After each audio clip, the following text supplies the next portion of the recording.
তো hello guys, তো যাদের এক্সট্রিম 125R বাইক আছে, যাদের টাইম উল্টোপাল্টা হয়ে গেছে, টাইম সেট করার জন্যে যেভাবে সেট করা যায় সেই পদ্ধতিটা হলো, প্রথমেই আগে দুটো সুইচ হোল্ড করতে হবে, করার পরে টাইমের বাটনটা করলে তখন এটাকে এরকম দিয়ে প্লাস করা যাবে। এখন বাজে কটা, কোনটা এখন বাজে হচ্ছে 2:09। তো আমি 2:09 সেভ করবো।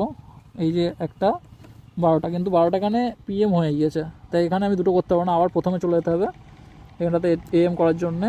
এবারে এখানে এই যে দুটো হলো 2:09, সেহেতু আমি 10 করে দেবো। সেহেতু লেফট সাইডেরটা টিপে দিলে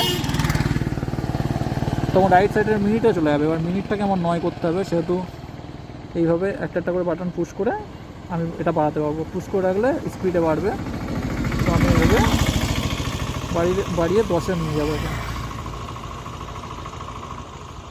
10 সামথিং 11 হয়ে গিয়েছে। এবারে আমার